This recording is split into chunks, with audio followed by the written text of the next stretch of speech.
મારું જયેશભાઈ શાહ અહીંયા ઘાટલોડિયા સંઘ કેકે નગરનો સંઘ શ્રી સિમંદર સ્વામી જૈન સંઘમાંથી બોલું છું.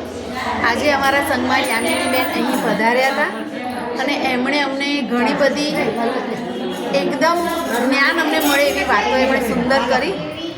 અમે કદાચ એમાં થોડાક જોડાયેલા તો છીએ જ કે ભાઈ ગૌલી સારી કરવી કે દેરાસરનું શુદ્ધિકરણ કરવું, પાઠશાળાનું શુદ્ધિકરણ કરવું, આંબેલ શાળામાં જઈને બેયા વચ્ચે કરવી વગેરે વગેરે વગેરે.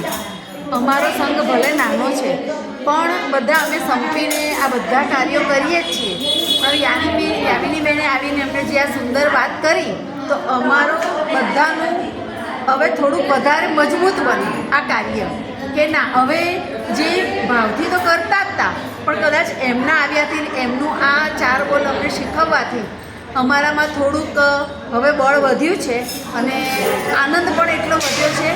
અને અમે બધા બસ એમની આ આપેલા એક પ્રસાદી એ અમે સ્વીકારી છે અને અમે બધા હજી વધુ ને વધુ આ કાર્યોમાં આગળ વધીએ અને સંઘને અને જૈન શાસ્ત્રને પ્રબળ કરીએ એવી અમે ભાવના રાખીએ છીએ. જય જિનેન્દ્ર.